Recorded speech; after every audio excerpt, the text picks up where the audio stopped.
RF Caraïbes TV, Radio France Caraïbes, télévision sur le web. À votre disposition 7 jours sur 7, 24 heures sur 24. L'écho des Amériques et des Caraïbes. www.rfcaraibetv.com.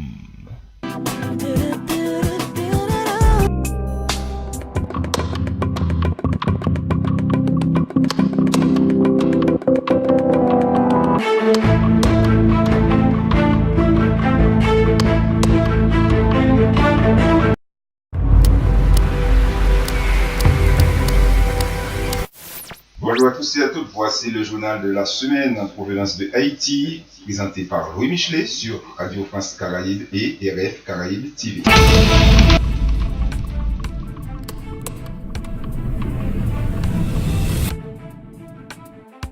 Haïti social.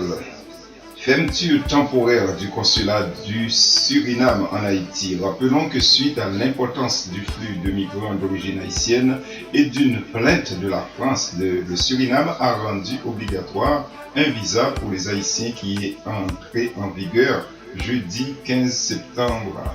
Toutefois, à Port-au-Prince, plus d'une centaine d'Haïtiens qui souhaitaient se rendre à Paramaribo, la capitale du Suriname, se sont retrouvés devant un consulat du Suriname, porte close sur laquelle était affiché un avis. À partir du mardi 13 septembre, le consulat général du Suriname en Haïti est fermé jusqu'à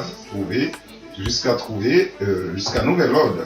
Veuillez nous excuser pour tout inconvénient que cela peut vous causer. En cas d'urgence, il faut appeler le 28 18 10 00 ou le 28 28 20 00.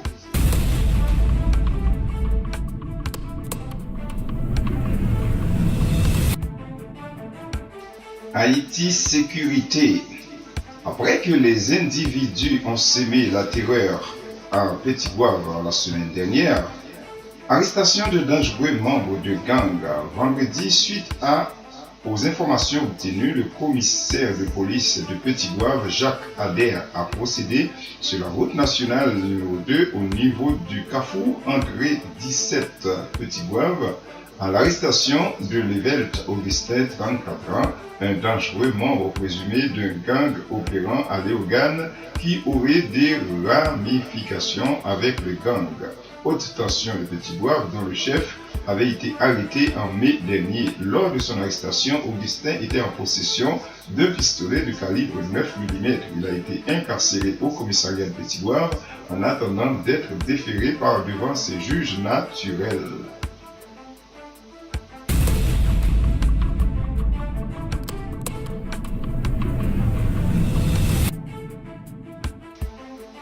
Haïti politique, le Premier ministre au Venezuela. Vendredi, le Premier ministre Enex Jean-Charles, à la tête d'une délégation gouvernementale, a laissé le pays à destination du Venezuela en vue de participer au sommet des chefs d'État et de gouvernement du mouvement des pays non alignés qui se déroule du 16 au 18 septembre sur Isla de Margarita. À son arrivée au Venezuela, il a été reçu par le vice-président de la République bolivarienne, Aristobulbo Isturiz, et l'ambassadeur d'Haïti accrédité au Venezuela, Leslie David. En l'absence du Premier ministre, l'intérim à la primature et au ministère de la Défense est assuré par Camille Edouard Junior, le ministre de la Justice.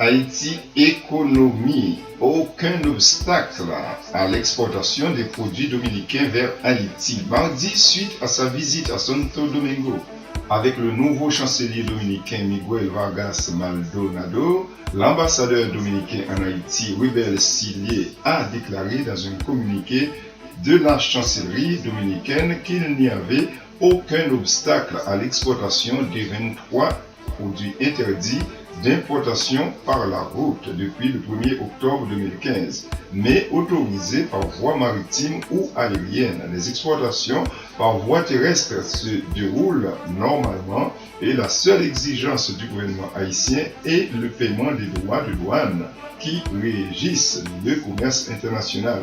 Je vois d'un bon œil le cours qu'a pris le commerce entre les deux pays et je dois reconnaître l'intérêt du gouvernement haïtien pour que les produits dominicains arrivent aux consommateurs locaux sans plus tarder et à des prix compétitifs.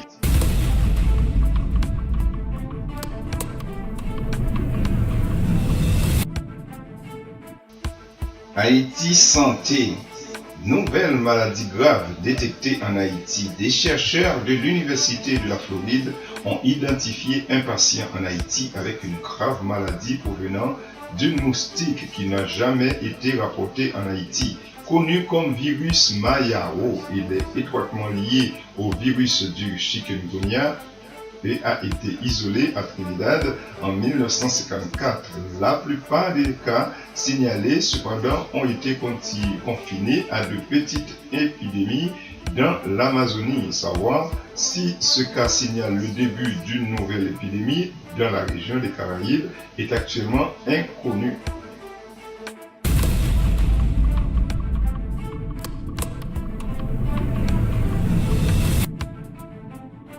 Haïti Tourisme, l'hôtel Marriott de Port-au-Prince reçoit un certificat d'excellence. 18 mois après son ouverture, l'hôtel Marriott de Port-au-Prince a reçu un certificat d'excellence de TripAdvisor 2015-2016 pour son service exceptionnel et son hospitalité tel que rapporté dans les commentaires des clients publiés sur le site TripAdvisor.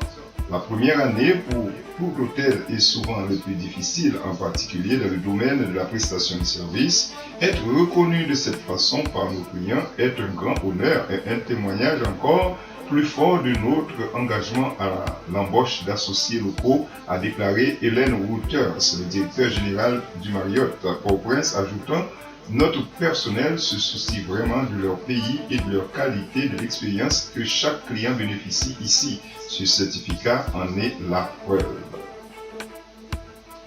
Et à savoir, rappelons que le mois dernier, l'hôtel Marriott de Port-au-Prince avait reçu des mains de Guy Didier Hippolyte, ministre du Tourisme, un panonceau de 5 hibiscus.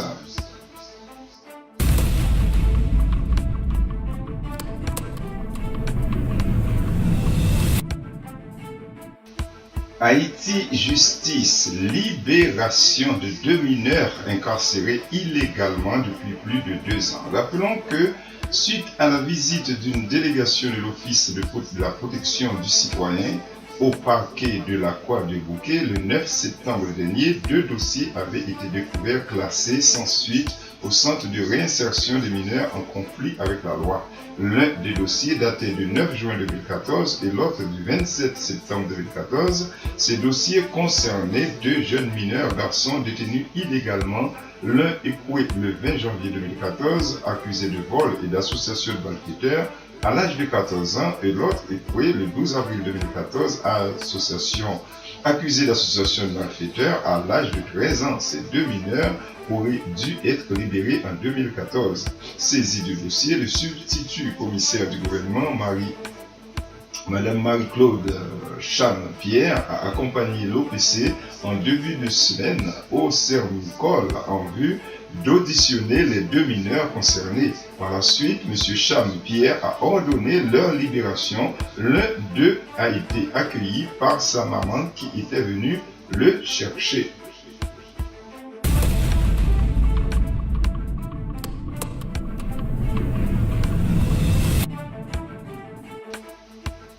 Haïti Sport, victoire des jeunes grenadiers contre Trinidad 2-0 vendredi soir au Atto Bolton Stadium dans le cadre du 2e tour de la Coupe du Monde FIFA 2017 à Panama.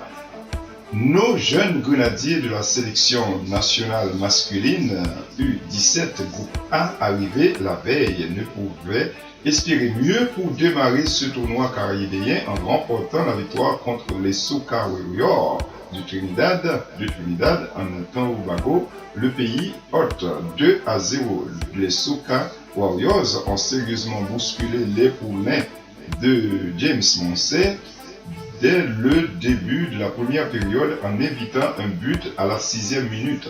Les protégés du tandem James Morissette, Paulin Jean ont repris confiance en titillant la défense adverse jusqu'à trouver l'ouverture au score par Naël Élysée d'une frappe à ras de terre à la 22e minute.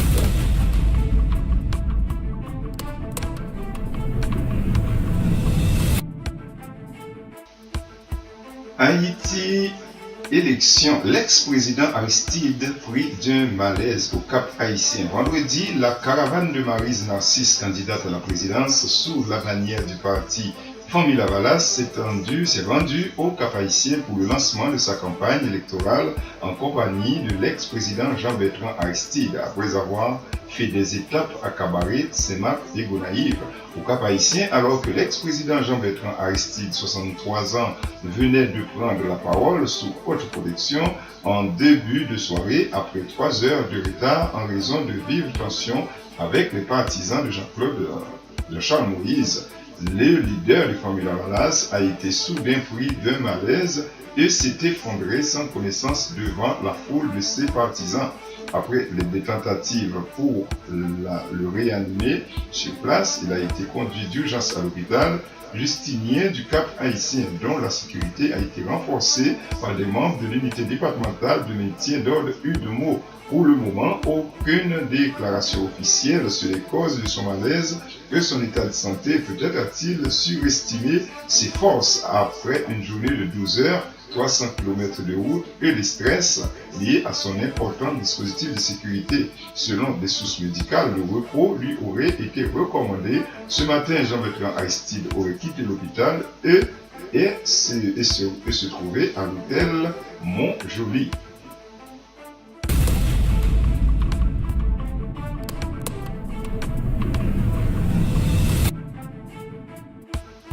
Haïti, reconstruction.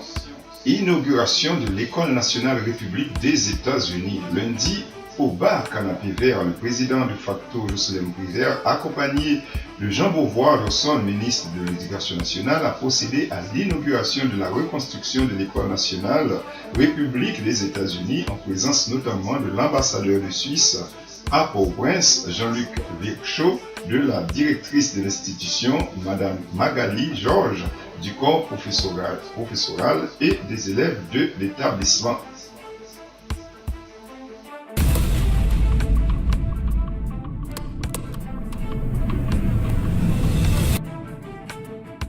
Haïti, technologie.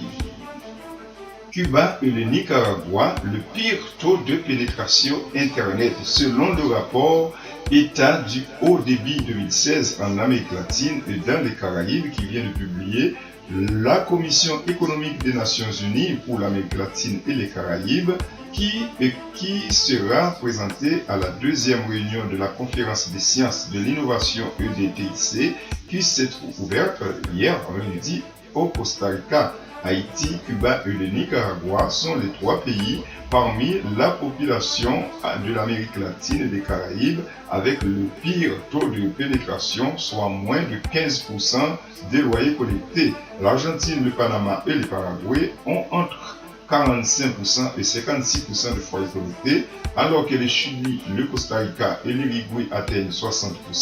L'augmentation de la région des foyers collectés à Internet, souligne le rapport, permet de réduire l'écart entre les pays et de l'Organisation de coopération et de développement économique, l'OCDE, qui est passé d'une différence de 37,2% en 2010 à 25,2% en 2015.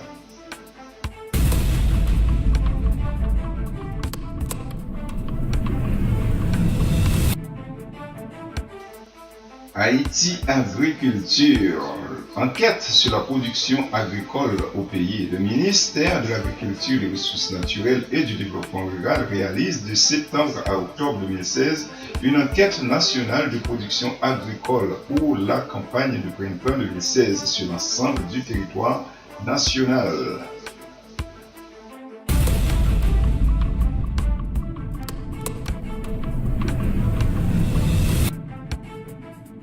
Et enfin, quelques zappings en politique.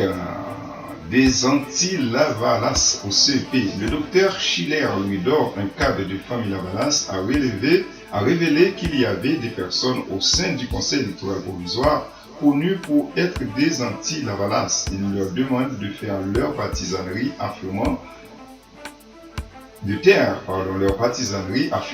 ils pourront toujours nourrir l'intention de manipuler le vote de la population, mais ils n'y arriveront pas cette fois-ci. Les risques sismiques au milieu urbain, le ministère de l'Intérieur et des collectivités territoriales, le programme des Nations Unies pour le développement PNUD en Haïti et ses partenaires annoncent la tenue du Forum caribéen sur les risques sismiques en milieu urbain du dimanche 18 au mercredi 21 septembre.